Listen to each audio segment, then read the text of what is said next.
Hello and welcome to Module 13 of the English Speaking and Writing course. In this module, we'll talk about punctuation. What is punctuation? Punctuation refers to the marks used in writing that divide sentences and phrases. Without punctuation, your writing won't make sense to your readers.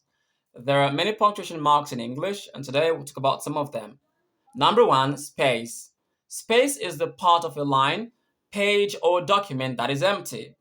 It is a gap in text between words, lines, etc., or a digital character used to create such a gap. We have examples here. Number one, the book is nowhere. Number two, the book is now here. The space between now and here helps us to see that these words are different. The book is nowhere means something. The book is now here means a different thing. So the space there helps us see the difference. All right. The next one we have everyday, one word. Another everyday, two words. These are different because of the space that we have there. Everyday as one word is an adjective. Everyday as two words is an adverbial phrase. The space here helps us to understand it. So space makes your readers understand what you're writing. Please use your space correctly. The next we have here is full stop. The full stop or the period ends a thought or a sentence. It can be used in abbreviations. Examples: my name is Humble Bunna. Full stop. Here shows that I have come to the end of the sentence. Second, there are two cucumbers on the table. Full stop. That shows I've come to the end of the sentence too. Etc. Full stop. etc. Full stop. This is used for abbreviation. Please understand that this is the right way to write your etc. It's not E full stop T full stop C full stop. It is etc. One full stop at the end. The next we have is EG. E full stop G full stop.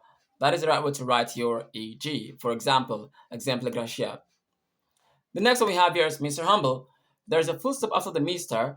This is American English. The way the American writes it, they put the full stop after the titles like Doctor, Mr., Mrs. But the British do not put it. And that is why you see Mr. John. The British English, there is no full stop after the Mr. 10:30, the time. The British put a full stop there. 10, full stop, 30. The Americans put the colon there. So these are some of the ways we can use our full stop. The next is comma. A comma indicates a pause in a sentence. She has been to Lagos, Enugu, and Abuja. So the comma there after Lagos shows that I need to pause, so I had to pause. The second one, she has been to Lagos, comma, Enugu, comma, and Abuja. When you put a comma before and the last word in a list, that is Oxford comma. If you come across it in a text, that is Oxford comma. That's what we refer to as the Oxford comma. Although the first one is the most common. Okay, so you can go with the first one. They had, in fact, lost all their belongings. So put the commas there to show pauses. They had, in fact, lost all their belongings. We like his method of cooking, not the food. We like his method of cooking, not the food. After cooking, there's a comma there, so I had to pause. So a comma indicates a pause in a sentence. The next is exclamation mark. The exclamation mark is used for making strong emotions expressed either by a word, a phrase, or a sentence. Look out! What a mess! Exclamation mark. The next is question mark. The question or interrogative mark is used at the end of a question. What is your name? Question mark. He's leaving, isn't he? Question mark. Will you come tomorrow? Question mark. We use a question mark at the end of a question. Next, apostrophe. An apostrophe is used to show possession, that something belongs to someone, and contraction. It shows that we have shortened something. We are coming home. We are coming home. We are is the shortened form of we are. We put the apostrophe there. He was here because of his mother. Cause, shortened form of because. We put the apostrophe there. John's books are on the floor. Apostrophe, John apostrophe S. That shows possession. The Smith's house is just around the bend. That is an apostrophe. Now we don't put another S at the end or after it because the Smiths already ends with an S. So there's no need to put another S after the apostrophe. I graduated in 97. That is a shortened form of 1997. Mind your P's and Q's. These are some of the ways that we can use the apostrophe. The next is colon. A colon is used to introduce a list, a summary, an explanation, etc., or before reporting what somebody has said. It can be used to separate the title and the subtitle. Examples are: we saw many animals in the zoo. With animals, we want a list, so put a colon there. Lions, cheetahs, zebras, and monkeys. She asked. Now we have to report. I am reporting a speech, so what did she ask? What did she say exactly? That is what I'm going to put here. When shall we meet again? So I put the colon before that quotation, all right? Because it is used or it is put before reporting what somebody has said. Now, communication, a veritable tool for effective management. This is used to separate the title from the subtitle. Communication, colon, a veritable tool for effective management. So it is used to separate the title and the subtitle. The next, semicolon. The semicolon is used to join two parts of a sentence, which could be two separate sentences, but which you prefer to keep together or within a list that uses commas. So, my daughter would like tea. That can stand on its own. I would prefer coffee. That is another complete sentence. But because I want to bring them together, I decided to use, you can use a semicolon for it. My daughter would like tea. I would prefer coffee. Also, you can use a semicolon within a list that uses comma, like this next one. The people present were Tunde, a man from Nigeria, Efia, a woman from Ghana, and Mboma, a boy from Cameroon.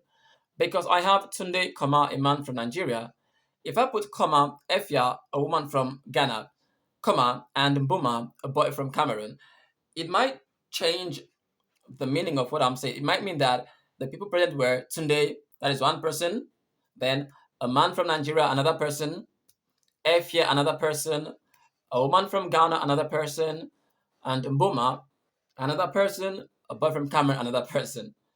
So, and that is another meaning. It really doesn't make sense that way. So I had to put the semicolon there to show that Tunde, a man from Nigeria, that is one thought, Efia, a woman from Ghana, another thought, and Mboma, a boy from Cameroon, another one.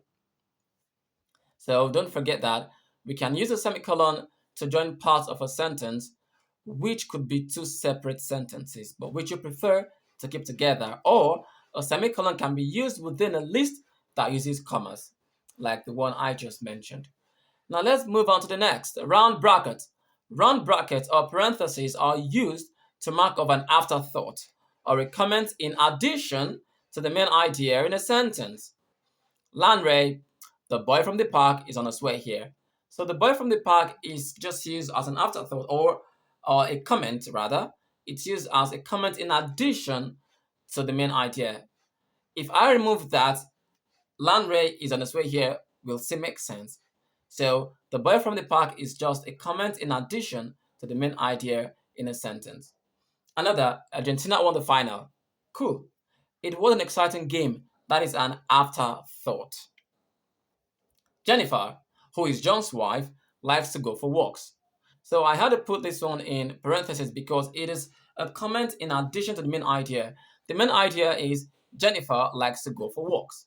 So I had to put this to add more information on who Jennifer is. Oh, Jennifer, oh, that's John's wife. That is why I put who is John's wife in a round or in round brackets. That is what round brackets are used for. They are used to mark up an afterthought or a comment in addition to the main idea in a sentence. Now we have the square brackets. Square brackets are typically used to explain or clarify the original text by an editor. So the original text says something. The editor or the person who probably is quoting it wanted or decided to add an extra thought to it. He will put his in a square bracket. That shows that what you have in a square bracket is not what you have in the original thought. This is just an additional information by another person, most probably the editor. He, that is John, is a good man. Do you know the pretty girl? The main text is, do you know the pretty girl? And the no use here is no. That is not correct. So another person who is quoting that material or the editor has to put the real no KNOW in a square bracket. That shows that this KNOW was added by another person. It's not in the main idea or the original text. The package includes several things, mainly CDs. In order to explain what CDs are, the editor or the person who is bringing out the original text had to put compact disc in square brackets. Don't forget, square brackets are typically used to explain or clarify the original text by an editor. Next, we have braces. Braces, also called curly brackets, are used to introduce a set of items or people. The numbers in his book, that is 4579, were hard to read. Choose a color, red, white, blue, pink, to paint the wall. So braces or curly brackets are used to introduce a set of items or people. Next we have is hyphen. The hyphen is used to join words to form compound words and to separate syllables in a word. Son and law. We want to bring these three words together to form a compound word. Put a hyphen there. Son-in-law. That is a compound word. He makes one-of-a-kind rent in a studio. One of a kind, a compound word. 52. 52. We use the hyphen to bring it together, and that shows a compound word. She is a well-known actress. Well-known, compound word with a hyphen there. The next we have is an N dash.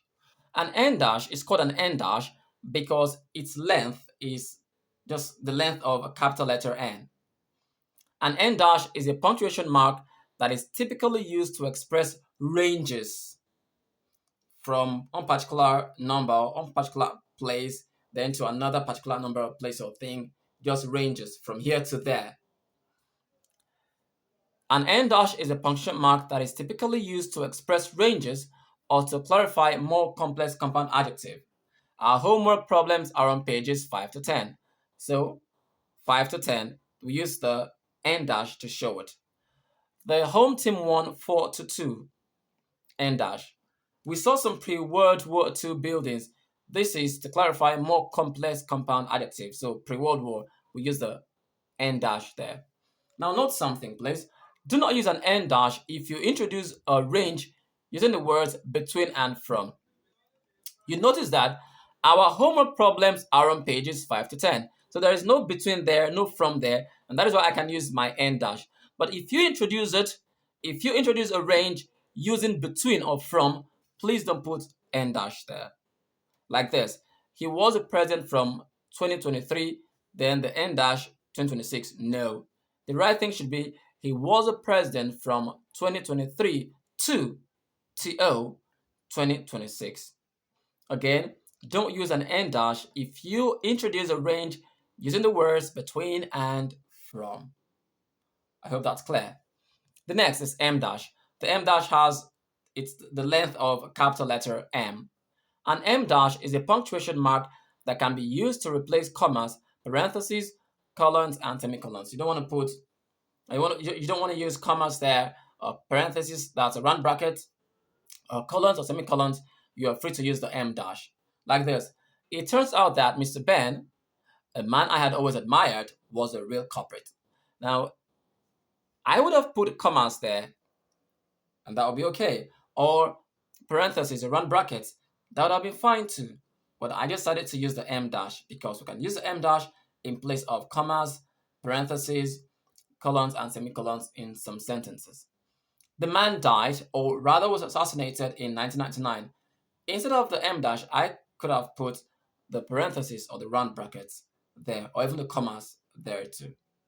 Now, if you want to use, or if you want to say the N dash or the M dash while typing on your phone, long press the hyphen. If you long press it, a box will appear at the top of your keyboard there. You would see the hyphen in the middle. You'd see the N dash and the M dash there. So the three of them, hyphen, M dash, N dash. You'd see them there. Then you can select the one you want to use.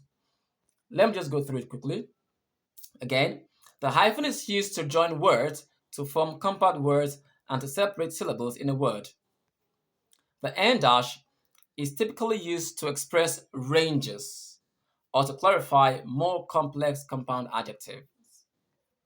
The M dash is a punctuation mark that can be used to replace commas, parentheses, colons, and semicolons. Now the inverted commas. or quotation marks are used to mark speeches and quotes. What someone said, or you want to quote something, use the inverted commas or quotation marks.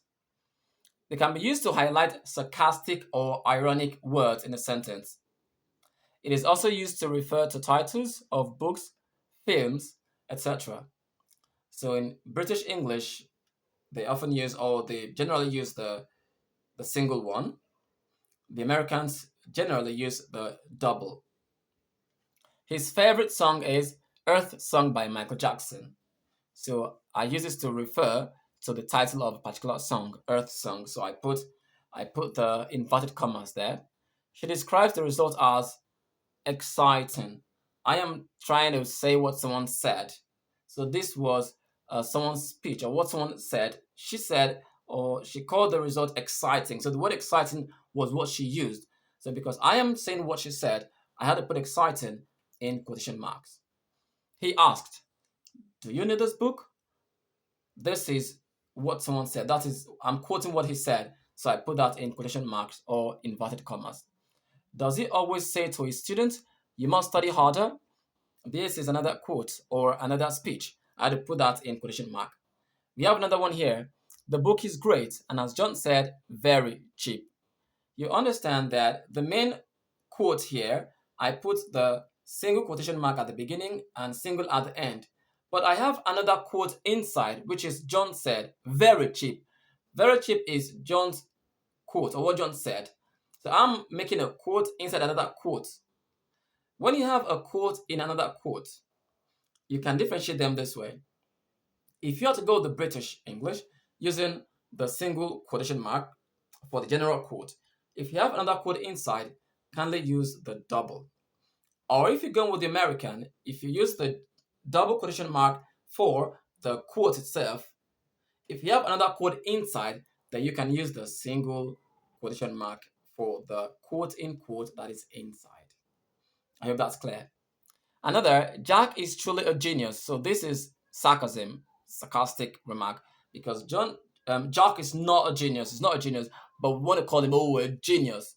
So put a question mark there to show sarcasm. It's a sarcastic remark. He's not really a genius. We don't believe that he's a genius, but let's just say he's a genius. That's a sarcastic remark. It's sarcasm. All right. The next one we have is ellipsis. An ellipsis is used to indicate where one or more words have been intentionally omitted. It can be used to show hesitation or pauses in dialogues on the part of the speaker.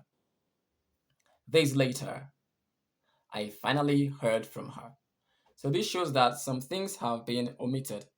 Maybe it was days later after I went to the market to look for her and I couldn't find her. I went to other places, blah, blah, blah, blah. I finally heard from her.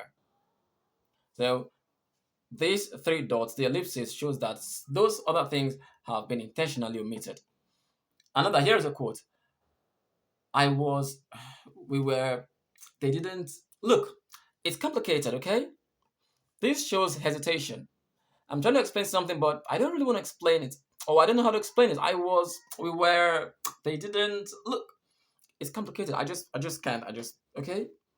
So we can use ellipses to show hesitation or pauses or that something has been intentionally omitted. Another, my kitten, it's gone, sobbed the little boy. My kitten. When the baby is sobbing, when the person is crying, of course, the words might not come out straight. My kitten, then the pause, it's gone. You know, that shows that some things has maybe it was hesitation because of the sadness how he's feeling or the pauses, or maybe some things have been omitted. Now we have another one. My name is Humble. Mr. Enoch was my father. This is a quote. When you're making a quote, when you quote something and then you omit some things in the quote, please, even after you've put the ellipsis, the three dots, kindly put the punctuation that you have in the original text. If it is a comma, put the comma after the three dots, after the ellipsis. And if it is a full stop, put that full stop. That will make it four full stops there, as you can see. My name is Humble. The ellipsis, three of them. Then the original full stop in the original text. Before I continued with, Mr. Enoch was my father. That is how you use ellipsis. It is used to indicate where one or more words have been intentionally omitted. It can be used to show hesitation or pauses in dialogues on the part of the speaker. And the last one, the slash. The slash mark is also called stroke or oblique. It is used to indicate or, to indicate per, and to form an abbreviation. It is also used for fractions and in dates to separate days, months, and years. A doctor gets to know his or her patients quite well, so we use a slash here to show or his or her patient. He moves at 180 km per hour, so we use a slash here to show per. And the last one, A slash C, it shows abbreviation air conditioning. So these are some of the punctuation marks that we have in English. I hope you really got a sense of them. I hope you understood them. Thank you very much for being with me up until this point. I'll see you in the next module. Thank you and have a wonderful day. Cheerio.